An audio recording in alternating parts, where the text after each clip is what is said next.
சென்னை தாம்பரம் அடுத்த மாடம்பாக்கம் அருள்மிகு ஸ்ரீ தேனுகாம்பாள் உடனுரை ஸ்ரீ தேனுபுரீஸ்வரர் திருக்கோவிலில் பிரம்மோற்சவத்தின் முக்கிய நிகழ்வான திருத்தேரோட்டம் இன்று கோலாகலமாக நடைபெற்றது. ஆயிரக்கணக்கான பக்தர்கள் நமசிவாய் நமசிவாய் என பக்தி முழக்கமிட்டு தேரை வடம் பிடித்து இழுத்து மாட வீதிகளில் சாமி தரிசனம் செய்து பக்தி பரவசத்தில் ஈடுபட்டனர். முன்னதாக தமிழக மனிதவள மேம்பாட்டுத்துறை அமைச்சர் கில்லி சரத்குமார் திருத்தேரை வடம் பிடித்து இழுத்து விழாவை துவக்கி வைத்தார்.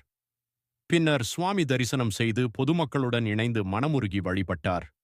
இந்த ஆண்டின் திருத்தேரோட்டத்தின் முக்கிய சிறப்பம்சமாக கிராமத்தார்கள் மற்றும் பொதுமக்கள் பங்களிப்புடன் சுமார் 50 லட்சம் ரூபாய் மதிப்பீட்டில் புதிதாக வடிவமைக்கப்பட்ட தேர்மாட வீதிகளில் வலம் வந்து பக்தர்களை பரவசப்படுத்தியது. மேலும் சந்திரசேகரர் அலங்கரிக்கப்பட்ட திருத்தேரில் எழுந்தருளி வீதி உலா வந்து பக்தர்களுக்கு அருள் பாலித்தார். மேளதாளங்கள் முழங்க பக்தி இசைகளுடன் நடைபெற்ற தேரோட்டம் பக்தர்களின் ஆன்மீக உணர்வை மேலும் உயர்த்தியது. 1000 ஆண்டுகளுக்கு மேல் பழமை வாய்ந்த இந்த தேனுபுரீஸ்வரர் திருத்தலத்தில் நடைபெறும் பிரம்மோற்சவ விழா ஒவ்வொரு ஆண்டும் சிறப்பாக நடைபெற்று வருகிறது. கடந்த மே மாதம் தொடங்கிய இந்த ஆண்டின் விழாவும் இன்று வெகு விமரிசையாக நடைபெற்றது.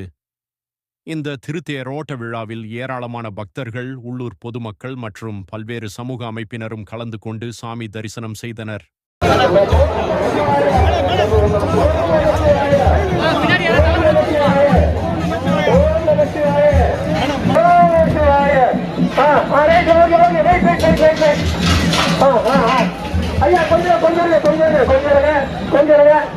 இந்த கயிறு முதல்ல போட்டோம், இந்த கயிறு முதல்ல போட்டோம், கொஞ்சம் வெயிட் பண்ணுங்க.